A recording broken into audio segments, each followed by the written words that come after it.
Okay, good afternoon and welcome back. I'm very pleased to welcome Reid to talk to us about distinguishing certain triangle groups by their finite quotients. Well, thank you very much, Eamon, and thanks to the organiser for the kind invitation to talk here. I certainly feel like a bit of an interloper at this conference. I mean, there won't be any model theory in my talk. There may be an algorithm, and well, I hesitate to say there'll be no logic, but anyway, you certainly get one drift. I'm not quite the kind of speaker we've been seeing a lot of this week. But anyway, again, thanks to the organiser for inviting me. I kind of feel I have this recurring nightmare that there's this sort of model theorist called Reid out there. He's just done this spectacular work and was waiting on tenterhooks for this invitation to speak at this conference, but somehow it landed up coming to me to speak. But anyway, given that, I hope to at least give some broad discussion of a topic that several of you have heard me talk about before, and Alex Robotsky mentioned in his talk this week. And so what I'm going to talk about is a joint work with Martin Brighton,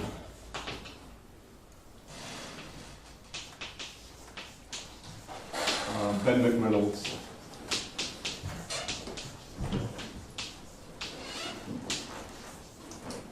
and a student of McReynolds, Ryan Spittler. And so before sort of getting into things, let me just give a standing assumption.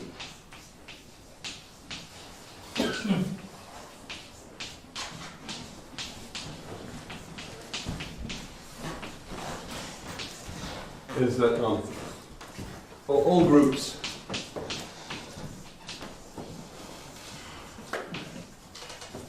are finitely generated and they're residually finite.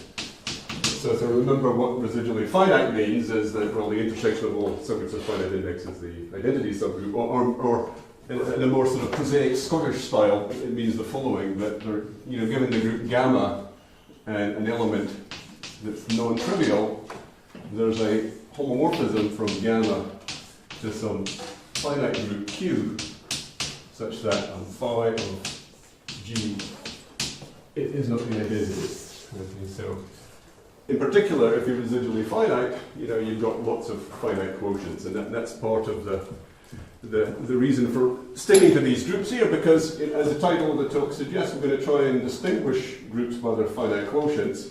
So if you've got no finite quotients, you may as well just stop. And so residually finite is a large class of groups that have many finite quotients. So in particular, for persons of my own kind of dissuasion, finitely generated subgroups of G, L, and C. So I think this was mentioned in Robotsky's talk. So these are residually finite. And again, the fundamental groups of compact free manifolds. So this follows from Perlman, together with an argument of Thurston and Temple. So there's a large class of groups that fit into this framework of finitely generated residually finite groups. Okay, so let me make a definition here. Maybe I'll just say as well, I said all groups here. So profinite groups will come up, and they will be in the setting of Dan Siegel's talk. The profinite groups will be topologically finitely generated, and they are residually finite by definition. The intersection of the open subgroups is the identity. So even there, I'm not actually quite lying, suitably interpreted. So if you've got a group, so gamma with, again, finitely generated and residually finite, then let's just define the set C of gamma to be the collection of finite quotients of Q. Okay, so this is just a set. So if the alternating group on 5 elements occurs as a quotient, it goes on the list. It may occur in many different ways as a quotient of this group gamma, but I don't care. It just goes in the list. But maybe just to be slightly careful, let's put square brackets there just to chew ourselves up to be isomorphism classes of groups Q. Okay, so the question that's behind this is to what extent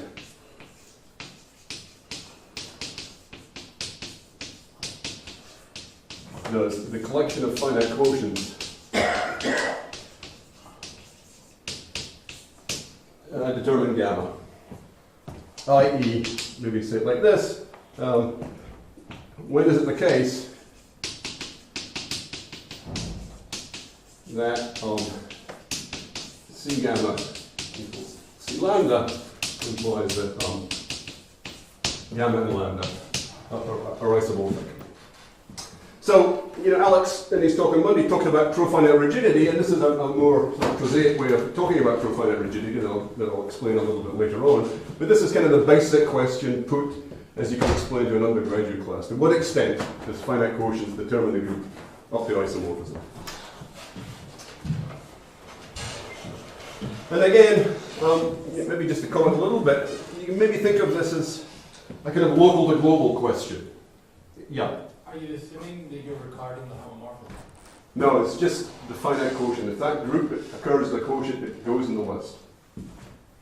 So you may think about this as a local to global question. Okay, so the local data is just these finite groups, or perhaps you fix a generating set for gamma, finite generating set, you build a Cayley graph for gamma, this is this joint object that stretches out there, then you've got these finite Cayley graphs that you get for these finite quotients that arise as the push forwards of these generating sets for gamma. So that's the local data, the Cayley graph. And because we're dealing with these residually finite graphs, groups, balls in the Cayley graph for gamma, they embed inside some finite quotients. So you see lots of local data about the Cayley graph recorded in these finite quotients. And the question is to what extent that can be reconstructed to give you this global object that's the Cayley graph of the group. Okay, so let's do some examples. One, well, let's say gamma is a finitely generated abelian group. And the answer to this question is yes. So if C gamma is C lambda, then this implies that gamma is isomorphic to lambda. And this is kind of a five-finger exercise. You first can convince yourself that lambda, again we're assuming residually finite, and has the same finite quotient. Lambda has to be abelian. Okay, you can't have a non-abelian thing, otherwise there would be this commutator that would be non-triple in a finite quotient, and that's illegal. And so then it's an abelian group. But then you think to yourself, I've got two finitely generated abelian groups. They both have a free part, and they both have a torsion part. And then you can convince yourselves quite easily that the free part must have the same rank, otherwise you construct some finite abelian group that certifies that they would be different. And then the torsion parts would also have to be the same for the same kinds of reasons. So in fact, this is kind of a straightforward kind of example. So, so that's a win. But in fact, as wins go, they're thin on the ground. And I say that very quickly, there's a beautiful example of bounce lag. I'm not going to go through, there's a long history of constructing groups that have the same set of finite quotients that are not isomorphic. I'll just maybe touch on a few of them. I want to get to the positive results that we can maybe prove. But bounce lag has this sort of lovely construction of virtually cyclic groups that have the same finite quotients that are not isomorphic. So he constructs sort of gamma 1 and gamma 2, and they're both extensions of a finite cyclic group. So the order of C is finite. There's some number theoretic condition on the order of an automorphism, and by and large, you're very unlucky if you chose the wrong group C here. So for example, if you take the cyclic group of order 11, you can happily do this construction. And so gamma 1 is not isomorphic to gamma 2, but they have the same collection of finite quotients. Now what's going to be interesting, at least as part of the theme of the conference, was that the proof that bounce lag exhibits uses this lovely fact that goes back to Hirschhorn, that says that if you've got groups A and B, and say you have A cross Z isomorphic to B cross Z, then this implies that A and B have got the same finite quotients. And this is kind of what bounce lag does. He does these extensions here, you kind of the extension washes out when you stabilize with z. That's kind of the picture. Now, what's really interesting here is that this is kind of the construction that was used by, I'm going to pronounce his name wrong, I'm sure it's French, Auger, O-G-E-R, maybe it's O-J or something, to construct these virtually cyclic groups that were elementally equivalent but not isomorphic. So it's the same construction that goes back to Hirschman that happened. So I'm going to try and, if Casson was here, he could just use the blackboards perfectly, never need to use the eraser. He would start in that corner, Casson would finish in that corner at the end of the lecture. I'm never going to make that, but I'm going to try my best. So let's just kind of say that example 3, nilpotent groups are well understood.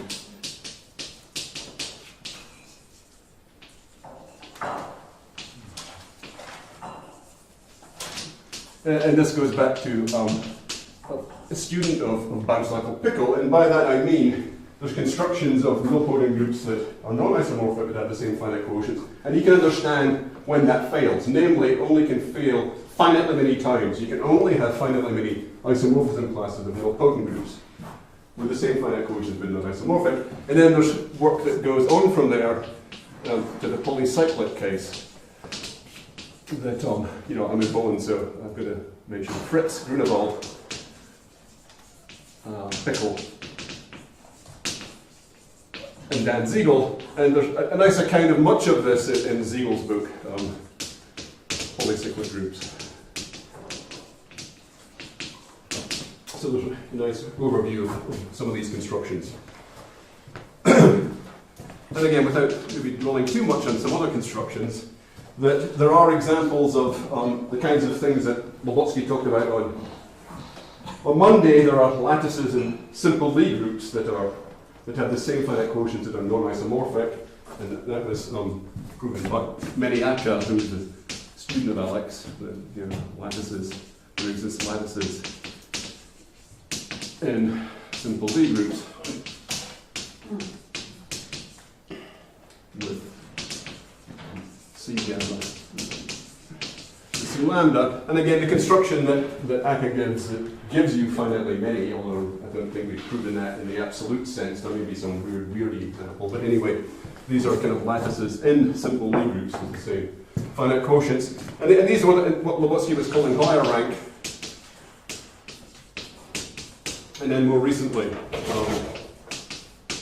let's just say there was examples of Matt Stover that gave examples of rank 1 examples that are hyperbolic in the sense of Grunewald. So this was the first examples of word hyperbolic groups that are known to have the same finite quotient but are not isomorphic. Alan, is there a finiteness theorem for these? For this one? This is the higher rank, I think.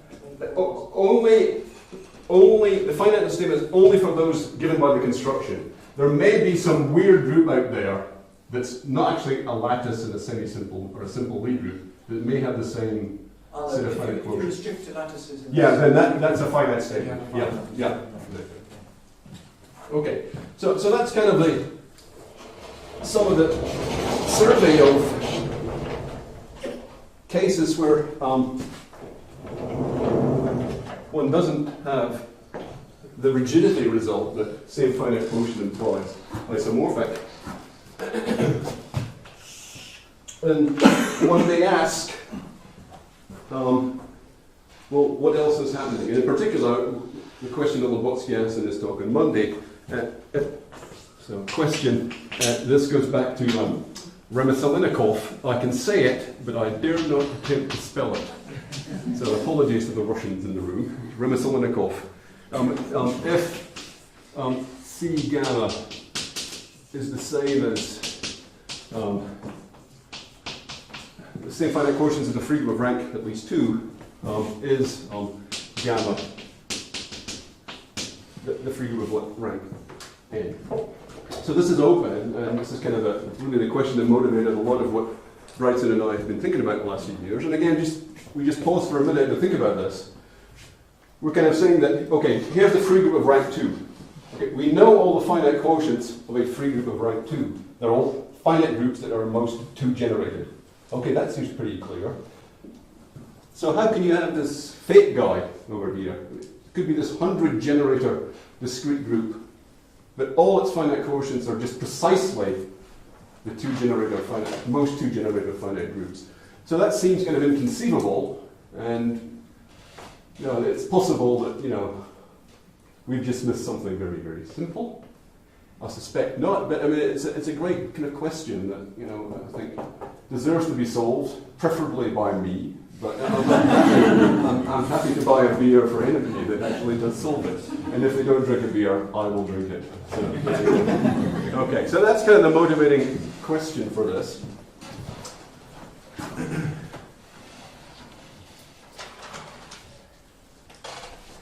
Now, free groups have got various incarnations. So, Fn has various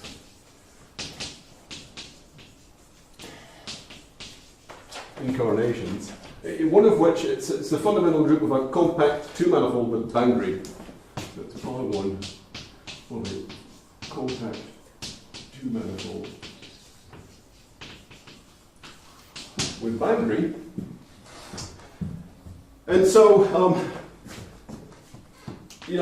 a further generalization of that is that, well, that's just, surfaces. So we might think about, the question of power 1 of sigma g, where g is at least 2. If genus is 1, then we're in z cross z, and we can do that. So we could ask the question, the Remisholnikov type question, is a surface group determined by its finite quotients? And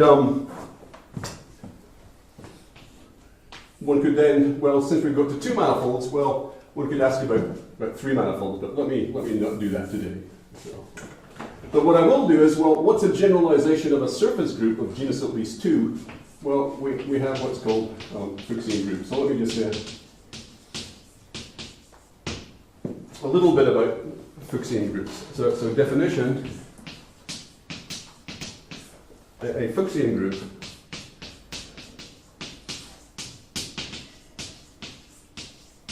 is a discrete subgroup of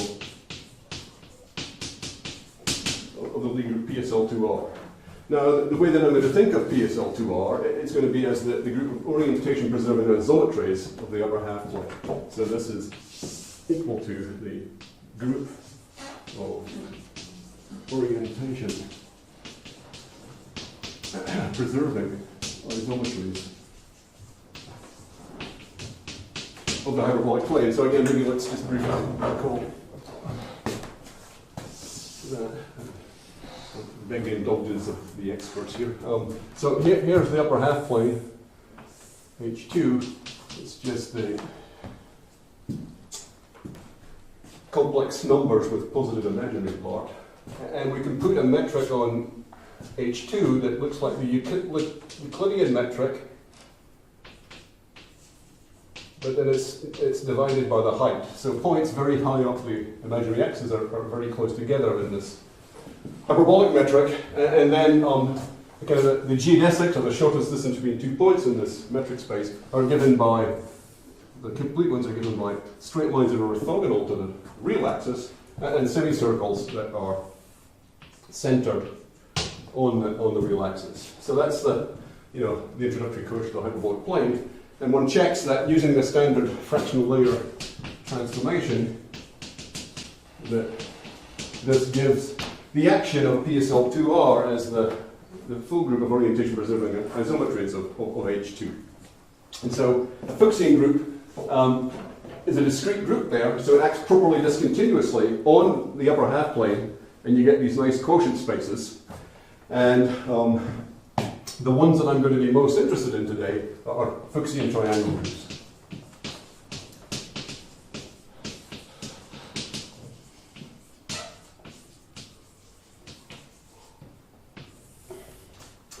So what do they look like? Well, again, here's the upper half plane. So what we're going to do is we're going to build a triangle in the upper half plane. So that's the edges of this triangle will be geodesics, which so they're going to be built from things like this. So it's going to be stuff like this. And then we have these interior angles here, and let's label them however P, however Q, pi over R. And Gauss-Bonnet says that for the hyperbolic case, we need a 1 over P plus 1 over Q plus 1 over R is less than 1. So here, again, P, Q, and R, just for the sake of it, P, Q, and R are all integers bigger than or equal to 2. Okay, so what we're going to do is take the group generated by reflections there, and then we're going to take the orientation preserving subgroup of index 2. So we'll let delta P, Q, R be the index 2 subgroup of the group generated by reflections. And let's call this thing here T, P, Q, R, T, P, Q, R. Okay, so then this can be presented on two generators, A and B, subject to the relation A to the B is B to the Q is AB to the R, is equal to 1. So these are these Fuchsian triangle groups, I'm sure many of you are quite familiar with. Okay, so I'm interested in breaking the chalk. I'm interested in distinguishing triangle groups by their finite quotient. So, so previous work of Bryson and Martin Konder and myself kind of show that you can actually recognize triangle groups by their finite quotients amongst a class of other Fuchsian groups, for example, and indeed even lattices and connected groups. And so this seems like a good class of groups to study. So one particular example that gains a lot of attention, especially in New Zealand, is delta 237. So e.g. delta 237. And this has gained a lot of attention because the finite quotients of delta 237, so finite quotients are what's called Hurwitz groups.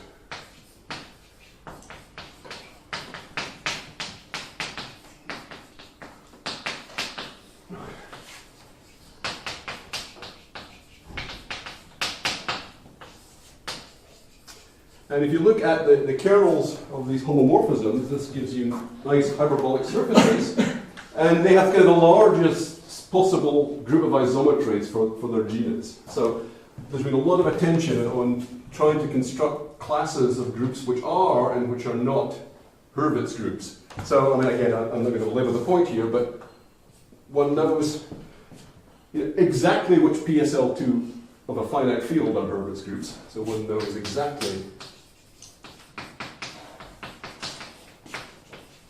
which PSL2F, where F is a finite field, are Hurwitz groups. All but finitely many alternating groups are Hurwitz groups. So all but finitely many alternating groups are Hurwitz. This goes back to Higman. And well, just in case Harold's here, the monster is also a Hurwitz group. But things like PSL3P are not Hurwitz, so long as P is different from 2. So kind of the first example you see of a Hurwitz group basically is something like PSL2, the field of 7 elements. That's the same as PSL3F2. So that has to go in the list, but that's the only guy that you can see that's Hurwitz from 3 by 3 matrices with finite field interest. Okay, so these are been studied a great deal, and they're really a beautiful class of discrete groups and very interesting class of finite quotients. So that's the focus of the talk. And I suppose now that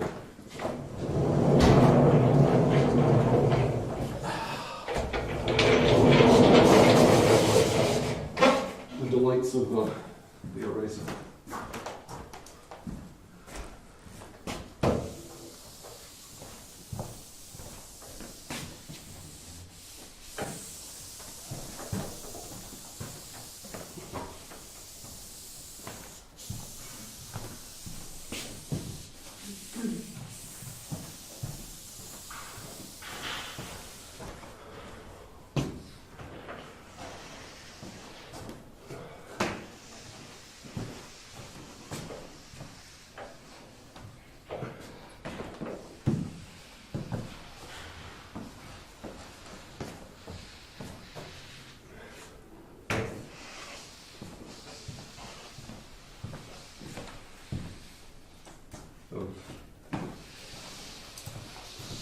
All the Germans are quietly chuckling in their seats right now. But that's okay. All right. So, after that propaganda about the Hurwitz groups, you're going to guess that what the theorem is, and this is with Bryson, Reynolds, and Spittler and myself, that we're going to say that delta 237 is determined by its finite quotients. Unfortunately, we can't actually say that. I'd love to have a paper with the title Hurwitz groups determine the triangle group. And what we can show is that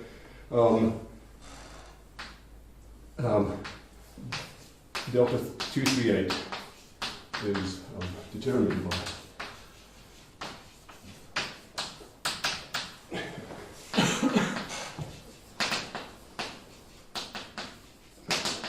finite quotient, i.e., if you've got some finitely generated residually finite group gamma with the same finite quotients as the 238 triangle group, then it is the 238 triangle group. And maybe I should just say that the Ramazonnikov question for free groups is still outstanding, and this seems to be the first kind of example. I mean, we have some other families of examples as well. It's still just a finite number, but these are the first sort of families of examples that are even remotely like a free group, in the sense that, well, they contain free groups, they act on the hyperbolic plane, so they're kind of like free groups, they're just a little bit different. But anyway, again, the takeaway is that they're kind of the first examples that are close to being something like a free group. And again, maybe in a desperate effort to connect to the theme of the conference, so now this is useful. Now we can recognize, this guy here by its finite quotients. So, if I've got this group gamma, I can start just enumerating finite quotients, and then if it's non-isomorphic, either I find one that gamma has that 238 doesn't, or vice versa. And on the other hand, I'll go to Eamon and say, off you go, Eamon. If they are isomorphic, find an isomorphism. And so, that's going to be my algorithm for solving the isomorphism problem for the delta 238 triangle group. Okay. Right. So what I'd like to do is sketch some of the ideas in the proof of this. Okay, so the first, there's a reduction here. So notice that we've got, so here's the 238. So here's the 238 triangle. We can double the triangle, and we'll get a 3 there, and then there'll be 2 8s, and that's a 4. And so what I'm really going to prove here, it's going to be easier for the techniques, is to prove that the 334 triangle group is determined by its finite quotient. Then there's a little argument to go upwards. In this game, unlike in the talk this morning, going down, i.e. virtually, is much, much harder. But going upwards to a supergroup gives you more traction. And in this case here, it kind of boils down to an application of the solution to the Nielsen realization problem. But in any case, so the theorem that we're going to prove is that delta 334 is determined by its finite quotient. And then there's a little argument to show that this implies theorem 1. Okay. So what I'm going to talk about is some of the ideas behind the proof of why delta 334 can be distinguished by its finite quotient. So I'm going to some ideas.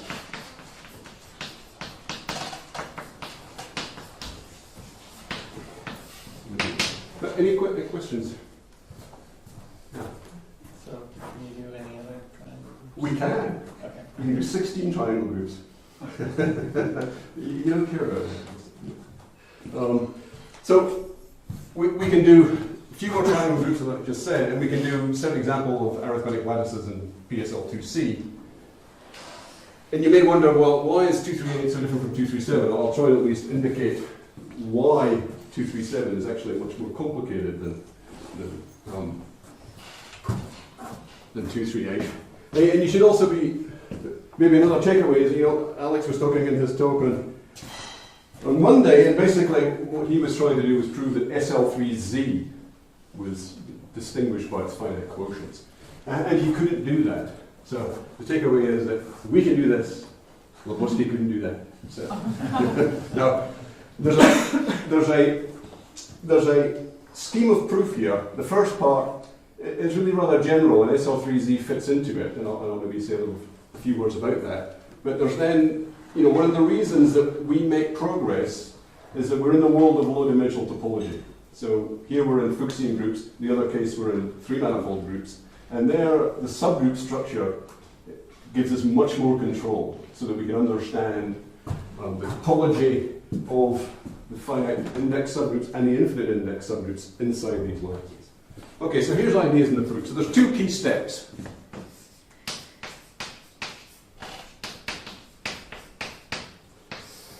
So suppose we've got lambda with the same finite quotients as the triangle group 3, 3, 4.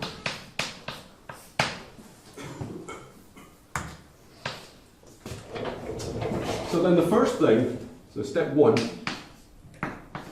is that we'll construct an epimorphism from lambda into 3, 3, 4. Okay, so there exists phi from lambda to, let's call it L, which is a subgroup of delta 3, 3, 4. And okay, we can all do that, we just map onto the trivial group. But here the point is that L is large, okay, in the sense that it's Zariski dense inside PSL2R, or it's some large subgroup in the sense that it contains a free subgroup of rank 2. Okay, so where L is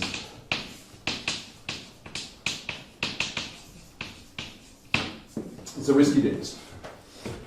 So that's the first part, and this is kind of part of a general strategy that also works for SL3Z. That let me just put up the words for now and maybe explain a little bit later. It's to do with kind of representation rigidity of the groups that we're looking at.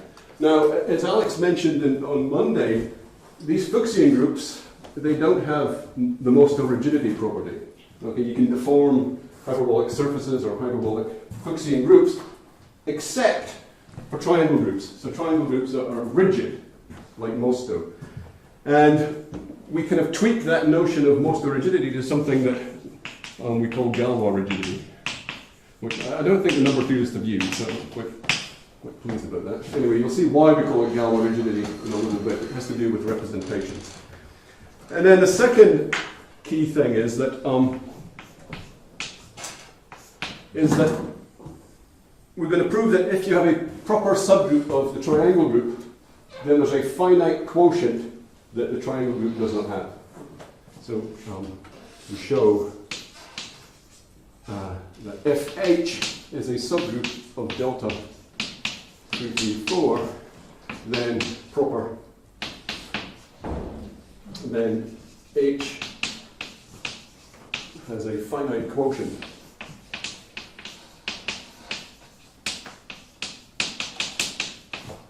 that delta does not.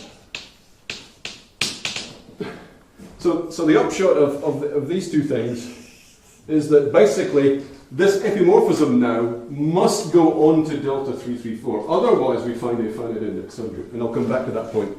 So the takeaway is that then L equals delta 3, 3, 4. Okay. So that's the two key features. And for all the examples we have, this is kind of a fairly general framework. The second part is very much kind of a low-dimensional phenomena. There's much more ad hoc methods to deal with these Fuchsian groups or the Kleinian groups that we also deal with. SL3Z is a problem. In part because if you thought about SL3Z at all, that what do finitely generated infinite index subgroups of SL3Z look like? I mean, it's a mystery. And I've spent a fair bit of time thinking about such things, but the takeaway is that we know very few infinite index subgroups of SL3Z. So it's conceivable that inside SL3Z that there is this finitely generated subgroup with exactly the same finite quotients as SL3Z. That's kind of the heart of the matter. And in fact, I think the next talk by Alva will talk a little bit about the issue understanding infinite index subgroups in SL3Z. Okay, so let me comment on step 2. First of all.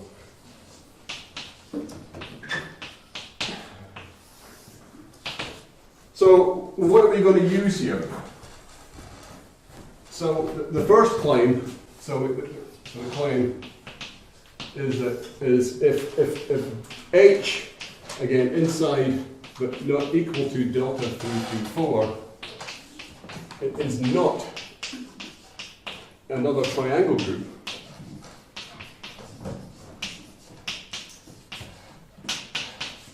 and then we'll prove that H is a finite quotient.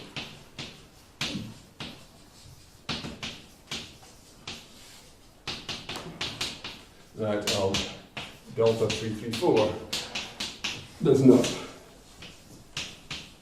Now the good news is, what are triangle subgroups or triangle groups? That tends to be a rather rigid picture as well. There are very few cases when you have triangle subgroups inside triangle subgroups, into triangle groups. There's only one here, so there's only one triangle subgroup of delta 334. And what is that? Well, if you think about abelianizing this, you'll see z mod 3z, and if you take the kernel of that, well, you'll see that that element of order 4 maps trivially under abelianization. And in fact, what you see then is, in fact, the kernel is just the triangle group 444. So it is equal to delta 444. And again, we can all now see that this guy has a finite quotient that that guy doesn't. Namely, the abelianization here is z4 goes z4, and so it can't have the same finite quotients as this guy. Okay, so the heart of the matter is proving this part here. So how do we prove this? Well, this is really, again, a low-dimensional thing. So this is really a consequence of Teichmuller theory.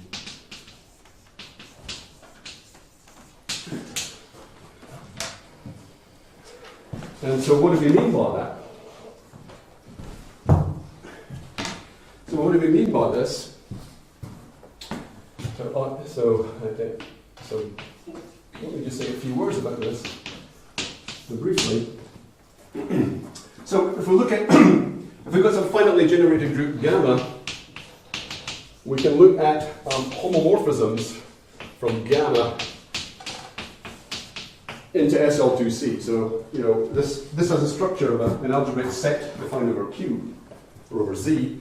You map in the generators as matrices, and the polynomial equations are just given by the relations solved as polynomials. So that's a nice algebraic set, but it carries too much information. If you've got some representation, you conjugate it around, it's the same representation. So you want to mod out by conjugation.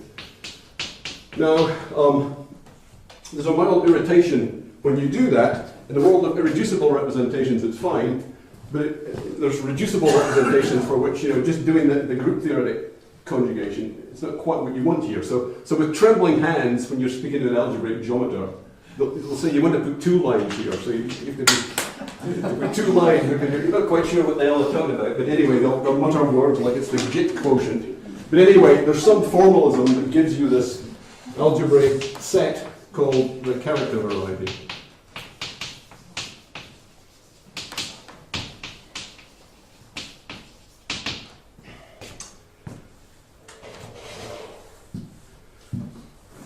Now, the thing is that, so what's the character variety of delta 334? Okay, so let's think about delta 334. So e.g., we'll take gamma to be delta 334. So what do we have to do? Now, I've been talking about PSL2 and SL2, let's not sort of sweat the details here. But what we've got to do is we send A to a matrix. This matrix has order 3. So just using sort of basic Mobius transformation, I've only got to consider irreducible representation. I can put one fixed point of this element at infinity. I'll put a fixed point of B to be at 0. And so that with that normalization, I can think of this guy as being sent to here, and B gets sent to, again, another element of order 3, 0, and I'll put in a z here, omega inverse, here omega squared plus omega plus 1 is 0. And now, well, what's the other constraint? The product A times B, that's got order 4. Okay, so AB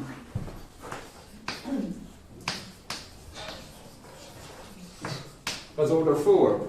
Now, well, what does that mean? It means when you take the product here, you solve for the trace of AB. Well, if it's got order 4, the trace is root 2 up to sign again. I'm not worrying too much about signs. So that solves for Z. Okay, there's just two solutions basically to this. So the character variety, or rather irreducible representations, consists of 2 points. Okay, so we solve. So we get. So we solve for Z, and if I did this correctly, I dare to do it in public. Right. So we get root 2 is equal to minus 1 plus Z. Again, it's up to signs. But again, so then there's only really 2 solutions. I.e., there's only 2 points in the character variety consisting of irreducible representations. So that's very, very small. Okay. The only representation you see, well, this is a Fuchsian group, so there's this faithful discrete representation in PSL2R, so that's one of them. And then the other one happens to be some other representation that actually lands up inside SU2. Okay, so there's only 2 characters here.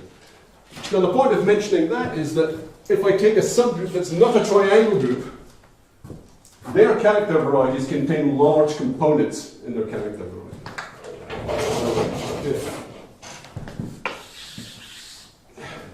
So Tycho's theory tells you if gamma is not a triangle, if H is not a triangle group, then X of gamma contains, let's call it X0, a large dimensional component, i.e. complex dimension bigger than equal to 1, that you get from looking at faithful discrete representations.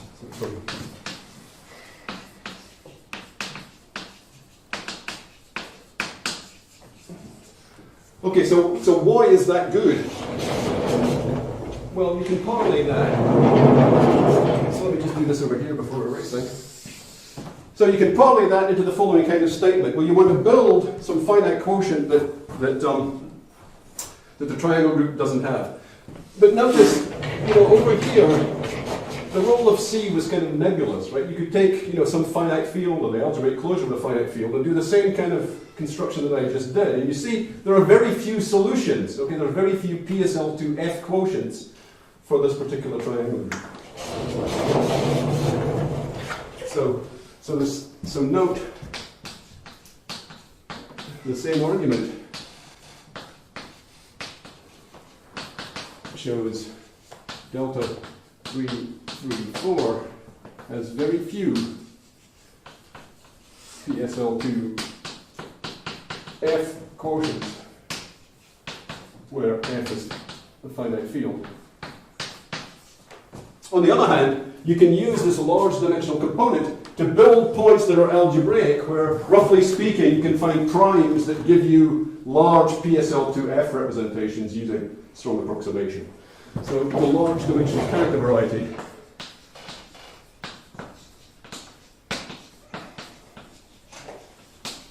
or a large dimensional component gives you large PSL2F quotients.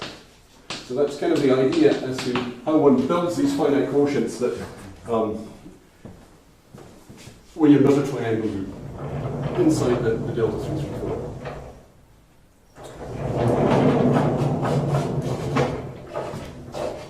Okay, so that's maybe enough said on step 1 there. And now for step 2.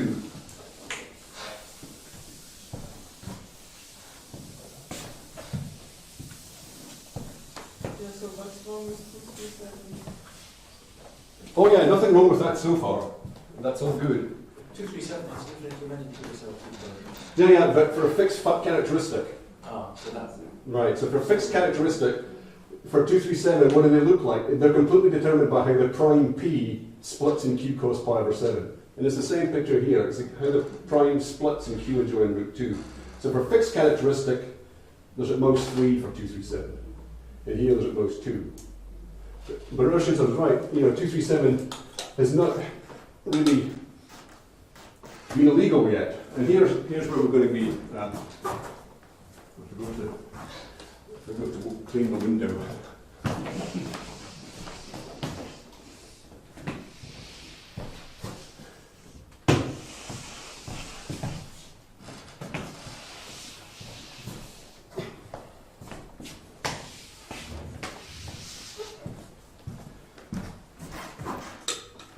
Okay, so let's say comments on step 1.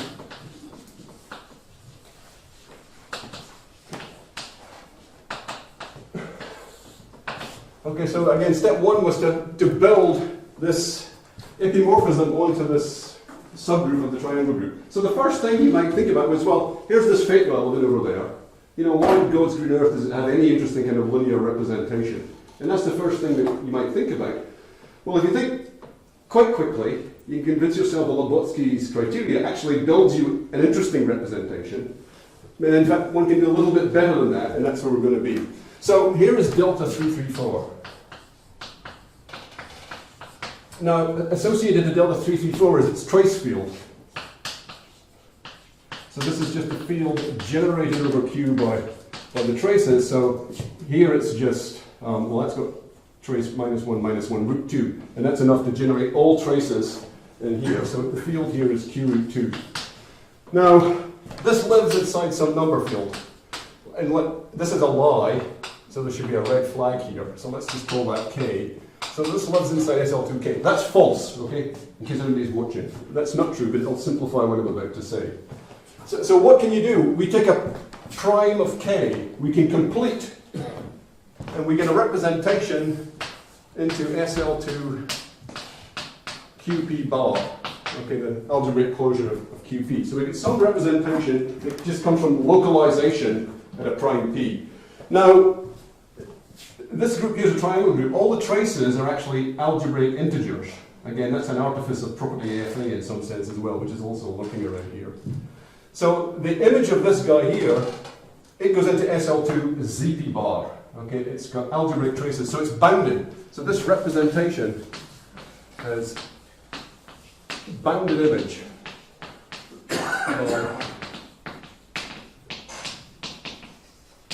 by integral traces. Now here's lambda. Well, in fact, let's do better than that. So this goes into its profinite completion, and kind of by the universal property, we get this map from the profinite completion into SL2 QP bar. But again, it's bounded image, so we really do get a representation of the profinite group onto this compact subgroup of SL2 QP bar. Now that is isomorphic to lambda hat. So therefore we get a representation of lambda hat.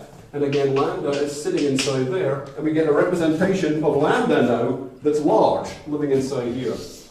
So we get this representation of lambda inside SL2 QP bar. Okay, so now you do that for each prime P. You get this family of representations, and now the idea is to patch these local representations together. And how do we do that? Again, time is running short, but this is where kind of Galois rigidity comes from. And that's really, again, getting back to the fact that we only have these two representations that are interesting for the triangle group, the faithful discrete guy and this other guy that's into SU2. So the group's kind of Galois rigid, it's a kind of generalization of Moscow rigidity, if the only irreducible representations that you see of this Kleinian group or Fuchsian group into PSL2C come from Galois conjugates of the faithful discrete representation. So there's a trace field, you Galois conjugate, it's easy to build a representation. So in this picture here, you just apply Galois automorphism. As I said, it's a slight lie here. There's a quaternion algebra lurking around that probably I'm not going to have time to talk about, other than maybe a comment at the end. So there's control of these Zariski-dense representations of the triangle group gives control of lambda, and you kind of build a representation that goes back into, in this case, into the triangle group. Again, there's ambiguity in the general framework, and that's where 237 is a problem. So let me finish the proof and come back to 237. So how do you finish now? Well, I haven't mentioned profinite groups yet, you'll be pleased to know. But the right language, so the correct, well, I did here actually. So I mentioned profinite groups here, cunningly enough. But I guess I forgot to say that the passage from sets of finite quotients to profinite completions is this beautiful fact from the theory of profinite groups, that is, two groups of the same finite quotients, if and only if the profinite completions are isomorphic, now even as abstract groups because of abstract isomorphism because of thanks to Nikolov and Siegel. But then the end game is we have now lambda that surjects onto this guy gamma, delta 334, which is the group L that we constructed. But then this gives us lambda hat isomorphic to delta hat 334. And now we get this. We have the epimorphism from this guy onto that guy. So by the Hopfian property for profinite groups, everything has to be injective. Okay, so this implies iso by Hopfian. So that's kind of the key point of the end game. You get this epimorphism that is an isomorphism. Let me just quickly say a word for delta 237. So for delta 237, the ambiguity is the following. You have this particular triangle group, and then you can take the group SL2, the ring of integers of Q cos pi over 7. So it turns out, kind of by the nature of the arithmeticity, so we use the fact that these are arithmetic groups also all over the place, the congruence quotients of this guy are exactly the same as the congruence quotients of this guy. Okay, so when we run this kind of machine here, we do not know whether we land up in the triangle group, which is a win, or we land up in this Hilbert modular group type object. And again, you think, oh, well, maybe you can do something. Well, you just burst into tears, because, this guy is really complicated. It acts in a product of H2s. The infinite index subgroup structure of this is really complicated again. So you can't run the argument all over the place. We use low-dimensional phenomena. And I'll stop there. Thanks.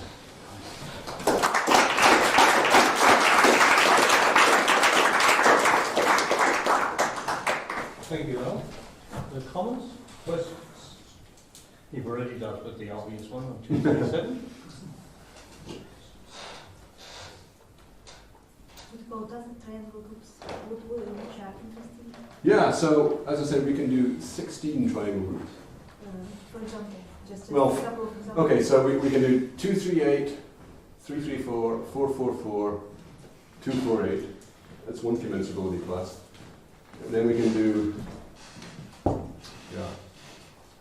I'll stop there, I think. But maybe the right way to say it is that if you look at the list of arithmetic triangle groups, it's a finite list.